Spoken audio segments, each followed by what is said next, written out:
All right, folks, welcome in to Pickaxe and Roll, brought to you by our good friends over at Superbook Sports. I'm your host, Ryan Blackburn, at NBA Blackburn on Twitter, part of the Mile High Sports Podcast Network, and I'm excited to discuss a little bit of an off day here for the Nuggets as we get into the thick of it. Final 10 games of the season on track. Really excited to be able to go over this. I've got another guest who's going to be coming on in tomorrow's episode that we're going to be talking about the MVP race, Denver's title hopes, things like that. So if you're listening to this podcast, make sure to tune in for tomorrow's episode as well.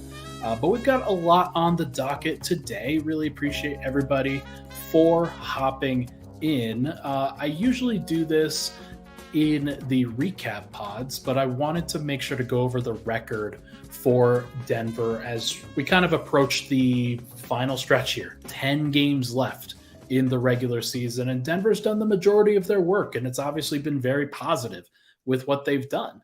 48-24 record, 30-6 at home, 18-18 on the road. Still needs to get up a little bit, but I think Denver's on track to right that wrong a little bit. And then they are currently in the first place spot in the Western Conference. There's a lot to like about where this season still is, even if there's been some highs and there's definitely been some lows. Denver, over the course of the entire regular season, has just been really good.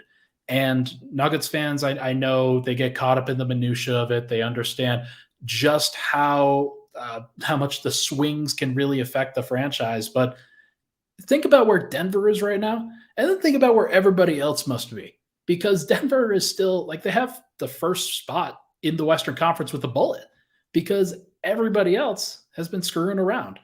And you see the Kings have been really trying to come back. They're currently in a deadlock in the middle of the fourth quarter against the Utah Jazz. Memphis did come back against Dallas. Those are two matchups that Nuggets fans, I'm sure, were interested in, hoping to go one way. Obviously, they don't go the way, but we'll see about that Kings matchup. Somebody in the comments, make sure to keep the audience appraised of where that game is going to finish, because we are going to be talking about magic numbers now. And obviously that game, that Kings game, has big ramifications. Denver, over the course of this season, has now clinched a top 4 seed in the West. It is a big deal. It is a really, really big deal for this Nuggets team. I'm excited for being able to cover a home playoff series, games 1, games 2 in the Western Conference playoffs. And if Denver does win that first round series, assuming that they don't completely collapse over the course of these last 10, they'll probably host a second and a third round playoff series as well. So that's what it means to take the regular season seriously now. And Denver has taken the regular season seriously, or at least more seriously than just about every other team in the West. And that is an exciting thing for Nuggets fans, at least I think. But as you see on the bottom of the screen, that 1 seed magic number is a little bit different than the top 4 seed. And over the course of these next 10 games, the Nuggets still have to figure out what they have to do in order to clinch that 1, in order to make sure that they're going to be the best possible seeding that they could be. Now, I didn't include anything in the Eastern Conference included because I don't think that Denver is going to be able to catch Milwaukee for that top spot in the entire NBA. I don't think they are going to be able to catch even Philly did lose tonight, but they are they also do have a pretty tough schedule. So it's not like it's impossible for Denver to catch Philly because they play each other. So that's always going to make it a little bit easier. But Philly lost tonight to the Chicago Bulls. So Nuggets fans that were very worried about their own potential issues against the Bulls, Philly also did too. And they even got a massive performance out of Joel Embiid, though he did foul out of that game. How sad. But Denver, I think at this point, if you've got a magic number of 8 heading into those final 10 games, Nuggets fans should be excited about where things are going to go. I'm putting up the remaining Nuggets schedule on the bottom of the screen for people that are listening on the audio version. I think that this is going to be a very important stretch for Denver, as every final 10 game stretches for any team that has self-respect. This is one of those where if Denver does come out of this with a positive record, if they win the games that they need to win, if they perform in the right moments, then they are going to go into the playoffs with momentum. They're going to go into the playoffs with, and I know that momentum it's not the most important thing in the world, but there's something to it that as long as you don't go in having lost 7 of your previous 10, or in Denver's case right now, 5 of their previous 7, then you're probably going to be okay if you don't do that, regardless of what you actually do. I do think that the Nuggets, over the course of these next 10, are going to figure out just exactly how they compete with some of these top teams, whether it's Milwaukee, whether it's Philly, whether it's Phoenix. And Golden State is also there, although I don't really consider them a top team. They are a legitimately average team. That is very consistent with what they've done. They are now 37 and 36, I believe. Let me just check that to make sure. Yeah, so they are in the 6th seed currently, which I think says a lot about where the Western Conference is right now. But they are the 6th seed. They're 4-6 in their last 10 games, Golden State is, and Steph Curry's played in a lot of those games. It's not like they should be better than where they are, but a lot of these teams I think could say that in the Western Conference. And because Denver has performed throughout this entire stretch of regular season, they get to benefit from that. And so they're going to go over these last 10 games. And now let's go a little bit deeper into all of those. Denver at this point, they have a game on Wednesday against Washington. They come home against Milwaukee on Saturday. They play Philly on Monday. And then they have another couple days off, I think, played New Orleans and then Phoenix on a back-to-back, going on the road to Phoenix. They come home again and play Golden State before going back on a 3-game road trip for Houston, Phoenix, and Utah, and then wrap up against Sacramento on a back-to-back at home. I think that, first of all, that is a tough schedule. And I've seen a lot of people discuss that. I've seen a lot of people say, oh, man, that could be tough. But also a lot of people say, yeah, that could be good for Denver, because a lot of times Denver doesn't really bring their A game right now when they don't feel the pressure to, when they don't feel the need to. But when you're going up against teams like a Philly, like a Milwaukee, like a Phoenix, then I do think it gives them at least a potential to rise to the occasion in those particular matchups and show just how good they are. They have done that at home over the course of this entire season. They played Boston really well. They played Phoenix really well on Christmas. They've had a lot of great matchups. Memphis multiple times. They haven't played Sacramento at home, actually. It's crazy that Sacramento, the only time that they are coming to Denver is in game 82 of the season in a back-to-back, and it actually will potentially mean something if Denver, if they kind of mess around a little bit and Sacramento goes off, then it would potentially mean something. But as we're looking at it, Sacramento and Utah are tied at 113 with about 4 minutes left to go. So hopefully that breaks Denver's way, obviously. It makes things easier for them if it does. But if you're looking at that remaining schedule on the bottom of the screen, just want to add in, if the Nuggets go 5-5 in their final 10 games, the Kings have to go 10-2 to tie. And that's a hard ask for a Kings team that has been playing above their head for a long time now. Over the course of their last 10 games, the Kings are 8-2 and have played extremely well. And you'd ask them to go 10-2 on top of that in order to just tie Denver if they go 500, which, again, it goes to show what it means for Denver to have performed at the level that they did, especially during the middle of the season. In the early part of the season, I think they went 17-11, 18-11, and it didn't even feel that great. But even in this latter part of the season, they've still found ways to get wins. I think they're 500 ever since the All-Star break, and it's not like they haven't been themselves, that's for sure, but they also haven't been that bad. They've had a couple bad losses here or there, but a couple of those have also just been normal losses, like this past New York game. I think that Denver played reasonably well in that game. And does it say something about their high ceiling? if they play a pretty reasonable game and they don't get a W? Yeah, but I also have seen Denver's ceiling be much higher in different areas. So, and in different parts of the year. So I'm not super worried about it. But if I'm going to predict where Denver goes for this, I'm going to say 6-4. I think that 6-4 is a pretty realistic number for Denver if they approach these games with seriousness, if they approach these games with the intention of clinching a playoff spot, or not a playoff spot, a 1 seed in the Western Conference as soon as possible. If they get into that position and they take these games seriously, like they should beat Washington, they should probably beat Philly, or not Philly, Milwaukee, who's on the second night of a back-to-back. Philly, I'm not sure how that game's going to go. Like that to me seems like Embiid will probably be extremely motivated in that one. And whether Jokic is as motivated to match him, I don't really know, but Embiid will have something to prove again in that particular matchup.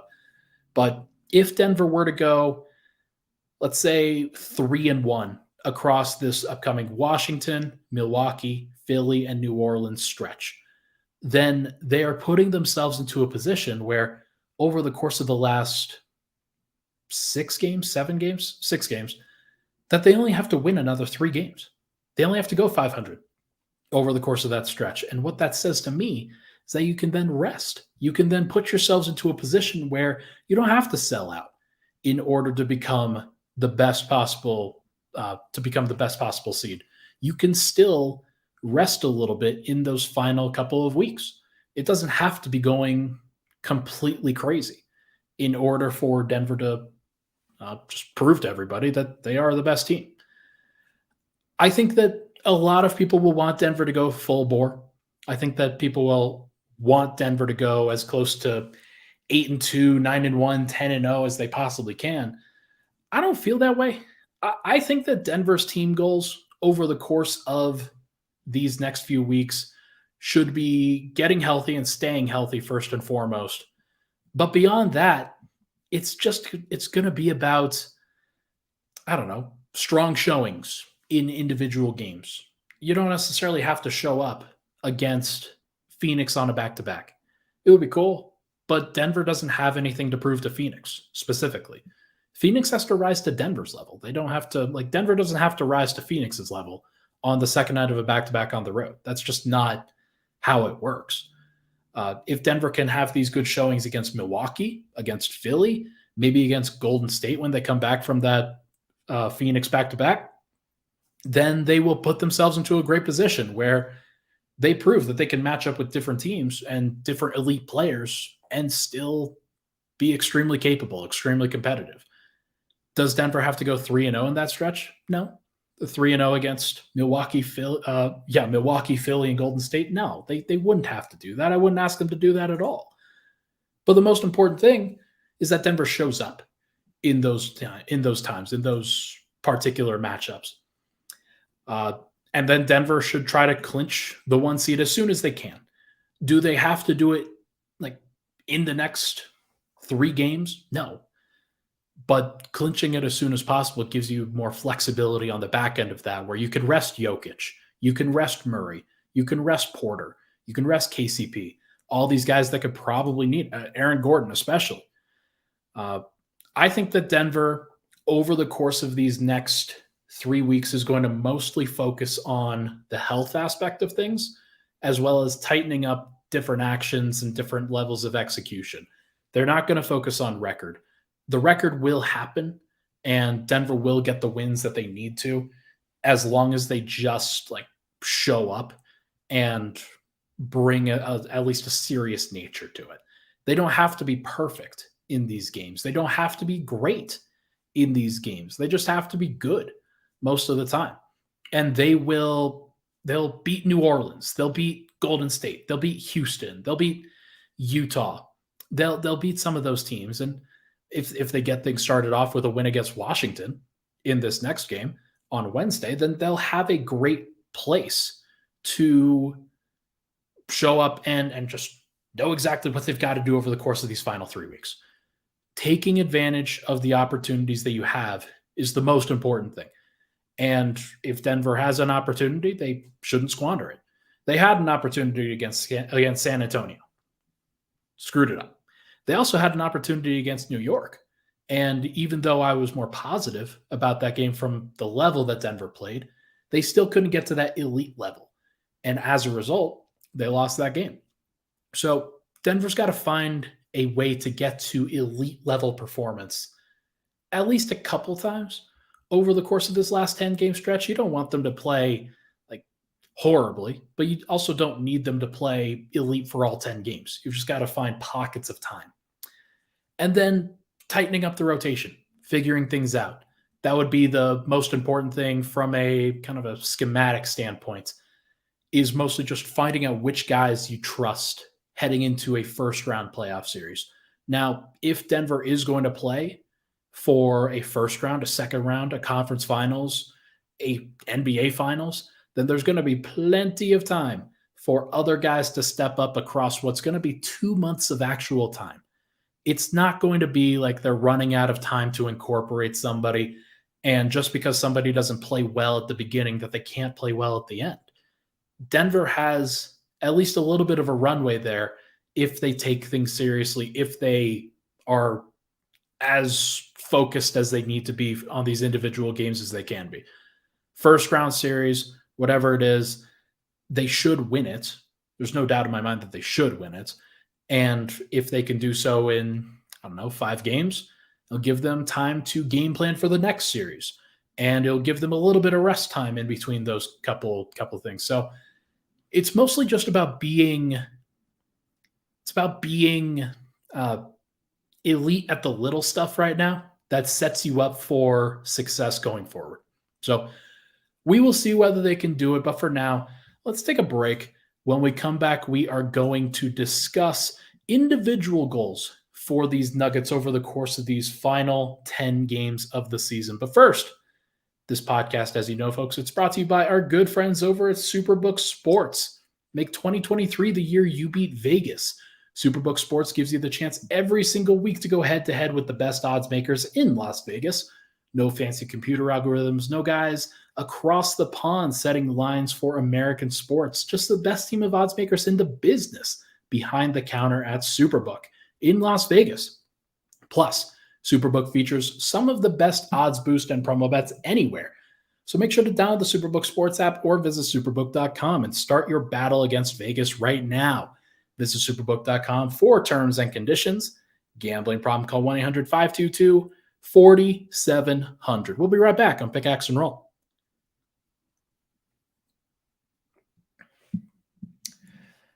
All right, we're back. Pickaxe and Roll, Ryan Blackburn here. Thank you so much, everybody, for tuning in. Appreciate all the love on the podcast. If you can, it would be awesome if you could give a like to this podcast on the YouTube side if you're watching over there. Got some folks watching over there. Really appreciate you hopping in. Thank you so much, everybody, for tuning in. Let's now turn to the individual goals for the Nuggets over the course of this time. Also, Patrick, thank you for the update. Jazz lead by 3 points by the looks of it heading into the final minute of regulation. Yeah, this is a big deal. Big deal if the Kings lose that one, because then that reduces Denver's magic number. So we'll be able to update that magic number from 8 to 7 if that were to happen. So good stuff if it does happen. Let's go over individual goals. I have some things for each of the individual players, and I'm curious what other Nuggets fans are thinking about some individual goals for these guys. So if you have them in the comments, make sure to drop them now. And as we talk about them, and Michael will probably pull some of those up over the course of these next couple minutes. But Nikola Jokic is the guy that I want to start with. And this one, I'm not really surprised that it's kind of gone the way that it has, but Nikola Jokic has to find a new gear on defense. He has to be a better defender in these final 10 games than he was in the previous 10. I think that basically the previous 10 includes just about every game post All-Star break, and there's a few at the beginning that don't really include with that. But Jokic, I think, is torqued down on these last couple weeks, and it has led to a lot of flybys on layups. It's led to him not really sliding his feet that much.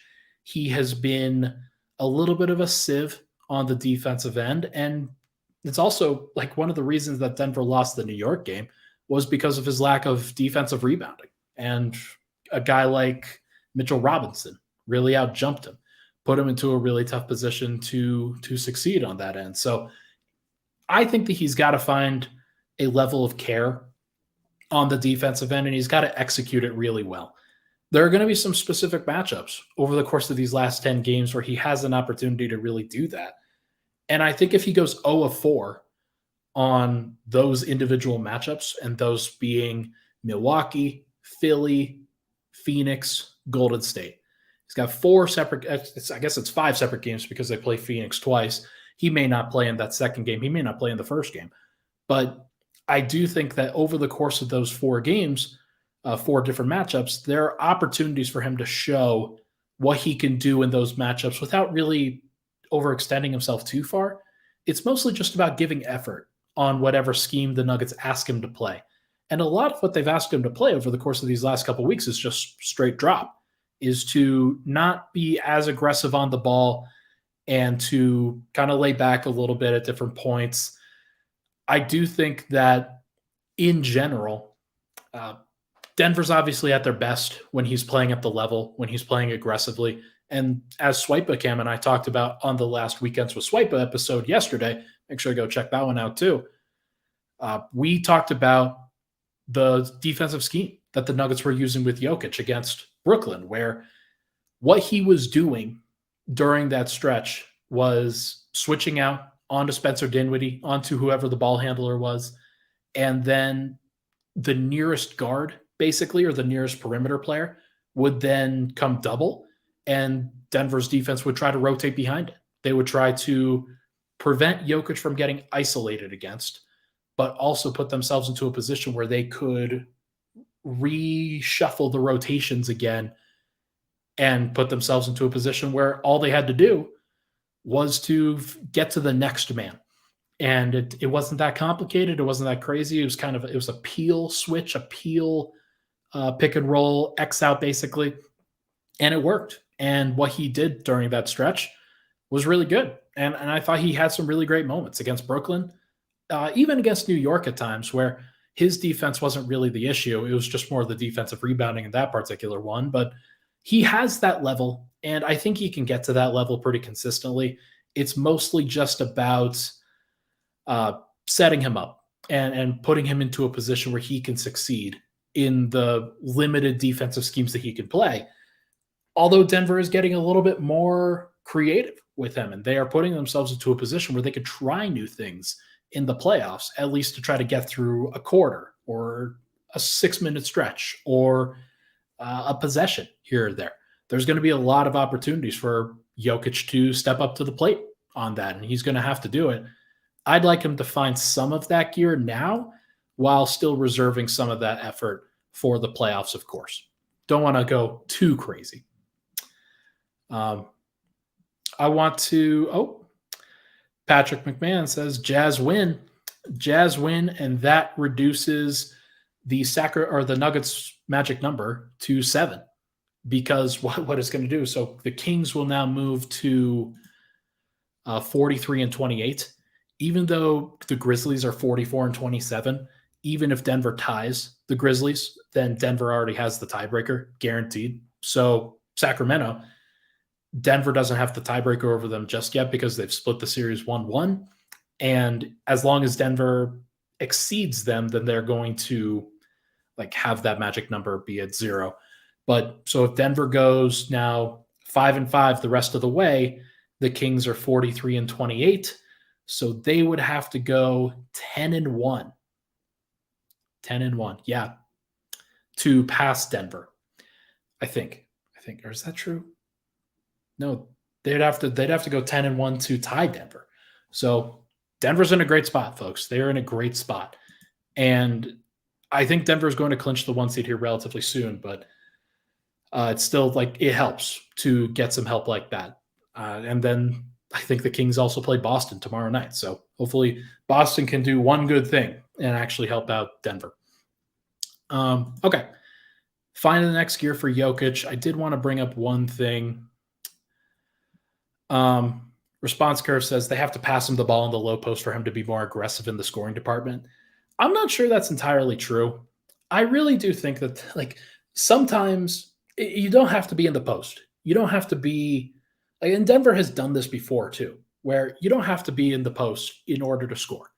That's not the only location for Jokic to score on the floor. Some things that he does are the quick cuts that he uses to get into the post.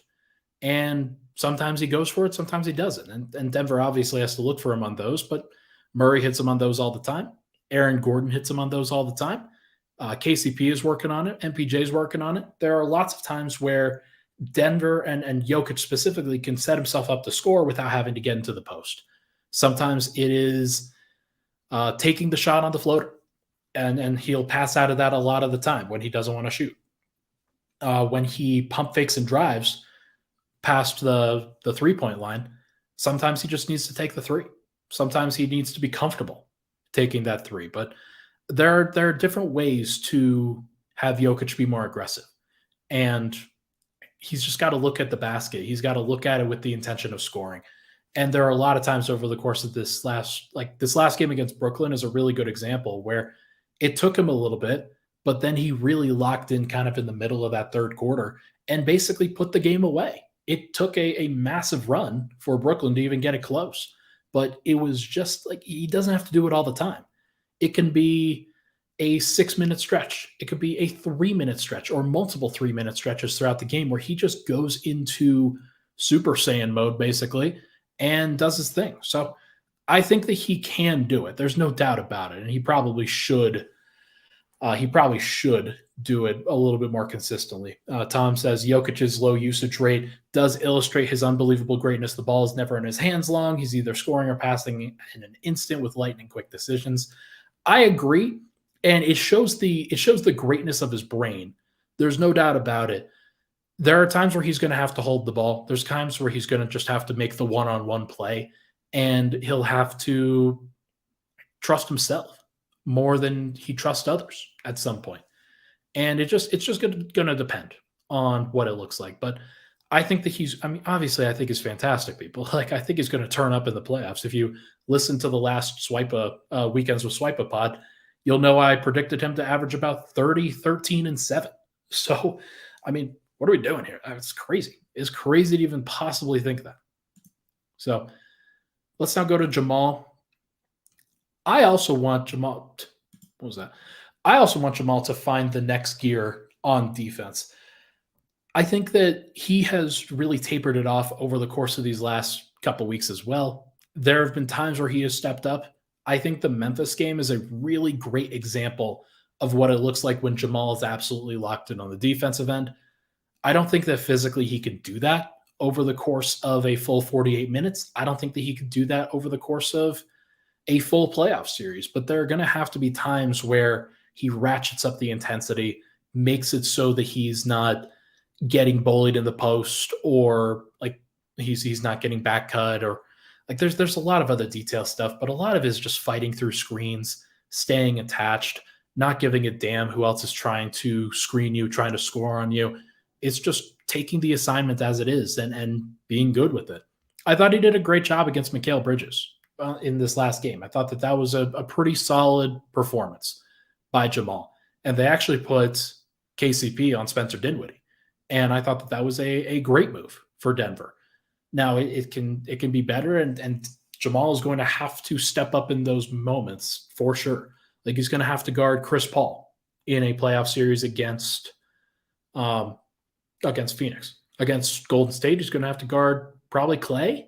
He'll probably guard Clay, and then KCP will chase around Steph. That would be my guess, but they'll have to mix and match that assignment too. So there's going to be a lot. He's going to have to figure out a lot, but that's one where I also think that his defensive intensity will just ratchet up when the games matter, kind of like Jokic, but have another opportunity over the course of the rest of these final 10 games to get that done himself. That would be good. Michael Porter. I want to see what he looks like when he's spending some time staggering with the second unit. He doesn't have that a lot. He doesn't do it a lot right now. He did it at the beginning of the season. It didn't really work that well, although it wasn't perfect because he had to spend a lot of time with Jeff Green and DeAndre Jordan and lineups that didn't really fit that well. Bones was out there, but wasn't really running things. Like there are definitely some moments where I thought he could have fit in a little bit better, but he could definitely use that opportunity over the course of these final 10 games to see what he can give to that second unit. One of the issues that you run into from a minute standpoint, I'm not really sure what his minute load is. He hasn't played a ton of games where he's been over 30 minutes in general, but I do think that that's a fair reason because he's coming off of 3 back surgeries and you don't want to break him. So if he is able to ramp it up to 35 minutes a night, even if it's just like 33 to 35 on a consistent basis, then there are going to be opportunities for him to stagger with the second unit. Now, what does that look like? Is it Bruce Brown, KCP, Michael Porter? Is it Christian Brown in there at various points? Is it Jeff Green and Zeke Naji? Is it not DeAndre Jordan? Is it Thomas Bryant out there? Is MPJ playing the 3? Is he playing the 4? There's a lot to think about in that stretch. And I just think that the most important thing for the Nuggets over the course of these next few weeks is to discover what works and what doesn't. Now, they're not going to discover a magic formula over the course of these last 10 games from a perspective of the bench. Like that ship has sailed, I think. I don't think that there's any solving what the bench does, but there could be moments where, hey, MPJ comes back on the floor at the beginning of the second quarter along with Jamal Murray, and they play Murray, Bruce Brown, Christian Brown, Michael Porter, and Zeke Naji, something like that.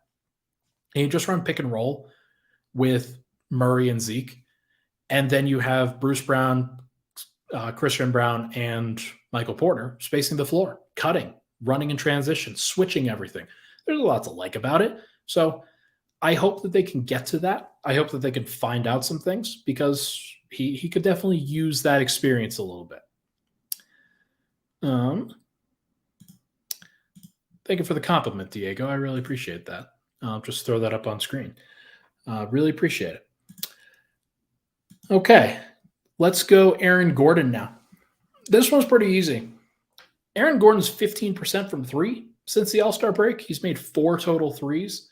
I think his last 11 games and has taken plenty of them. Hasn't been good. Definitely could use a little bit of work there. And there's plenty of time over the course of these final 10 to kind of get out of that rut, work on that 3 a little bit. He can't just be a 1-3 a game kind of player. I think Denver's going to need him to take more threes. I think he's going to need to be involved a little bit more and stay in rhythm. Teams are going to dare him to shoot. They're going to dare him on the perimeter. And for a while, he was shooting about 38, 39, 40%. Now he is down. I don't know what his actual overall percentage is, but I do think that it should be better than 15. That's for sure. So if he's shooting 15% from 3 in the playoffs, then Denver's probably not winning a title. That is where we are at with this. Denver needs everything to go right. They can't have they could have various weak links throughout the playoffs, but if he shoots 15% throughout, then that's going to be bad. Like, I don't expect him to because it's still very much a small sample size, but if he shoots 30%, then Denver's probably okay. If he shoots 35%, probably feeling pretty good. If he's shooting 40%, they are in a great spot. So hopefully he can get that 3-point percentage turned around. The other stuff is a little like it's hard to control some of the other stuff, but Danny says that's kind of shooting variance you get when you're AG shooting damn near 40% all season. It'll swing back eventually, and he has a month to do it. Agreed. And him having that off time between like during the play-in tournament, I think also will benefit him for sure. What it looks like in the first round playoff series versus a second or third round playoff series or even the finals, I don't know, but there will be plenty to discuss with him. There's going to be a lot. So we will see. KCP, I don't think KCP has to really prove anything. I think he's done enough. I don't see any reason why Denver should put any more pressure on him. I think that they should try to find some time to rest him. And that means starting Christian Braun, I think. I think it means starting Christian Braun, keeping Bruce Brown in that six-man spot, and seeing what Christian Braun can do. I'll get to that in just a little bit, but for KCP specifically, he's played a bunch of minutes. On the Nuggets specifically, let's just go to their overall minute totals so I can get a good picture here. He is leading the team in minutes with 2,188. 2,188 is a lot of minutes. It's not the most minutes that he's ever played. It's actually not even close, by the way. He played 150 more minutes with Washington last year. He did have a couple of injured years, or at least like not necessarily injured, but there were reduced games in each of the previous two seasons with LA. But then he played 2,000, 2,400, 2,500, 2,700, 2,500. He's always been kind of an Iron Man in general, doesn't really miss a lot of time due to injury, but Denver can still help him out. He has had a lot of time he's proven himself. He has done everything the Nuggets have asked him to do. He has stepped up on the defensive end. He has hit all the threes that he needed to hit, and he also creates a little bit off the dribble. I've been really impressed with him. Like, it doesn't happen all the time, and asking him to do it more than like once a game, twice a game is a little bit too much, but he has run a couple pick and rolls. He's run a couple DHOs and just like switched up the DHO instead of just coming off of that initial action and rising and firing. He has driven to the lane a couple times. He has reversed it. He has tried to turn it into a dribble move here or there, but most of the time he's just been pretty simple.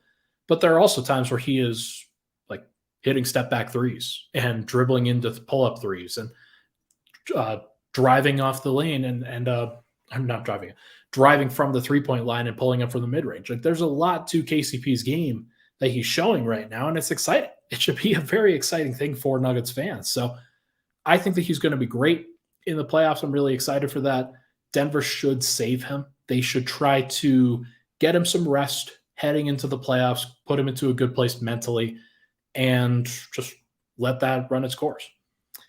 Danny says, KCP is the only guy I know will 100% do his job on both sides of the floor, both sides of the ball in the playoffs consistently. Just get him there healthy.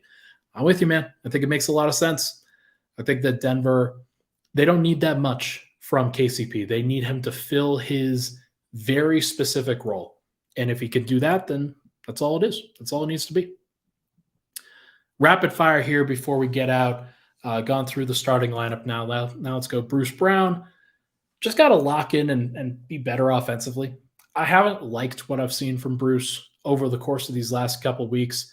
He's one of those guys that you expect a little bit more from. There are some turnovers that he has that are bad. There are some decisions that he makes with the ball that are bad. Denver needs him to either be a guy that can step up and run some actions with the second unit, or they need him to be a better three-point shooter. One of the two.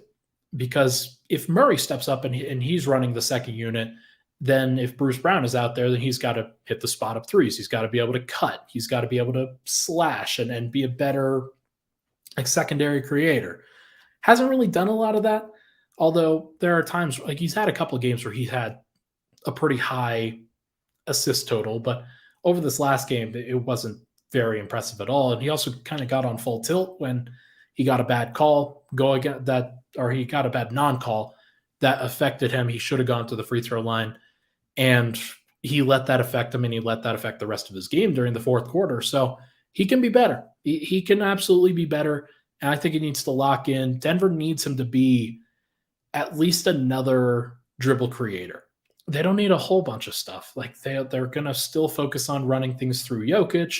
They're going to do off-ball actions, not going to do a whole bunch of crazy stuff. But in general, they need somebody who can hit some shots off the dribble.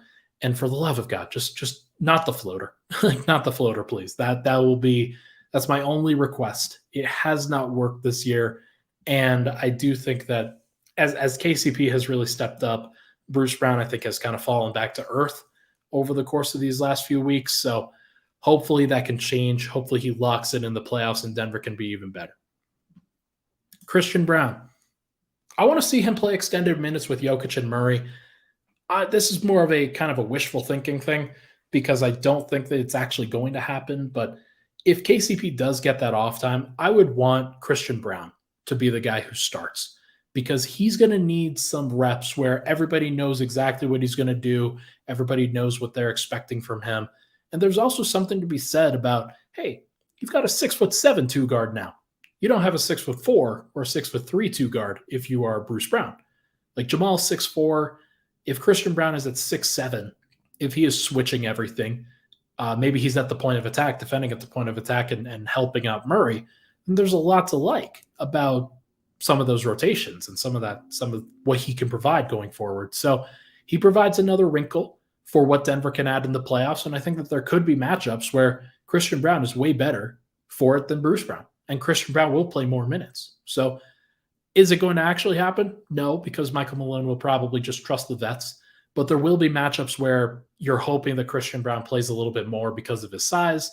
Matchups like the Phoenix Suns, where, I mean, Bruce can be effective in that matchup, don't get me wrong. But there will be times where he just has Devin Booker shoot right over him. Christian Brown, as long as he's defending without fouling, can provide a nice contest against a guy like Devin Booker, where he's trying to get to the mid-range, trying to hit a fall away. And a 6'7" dude with his arm up is a little bit more physically imposing and a little bit more difficult to shoot over than a 6'4" dude.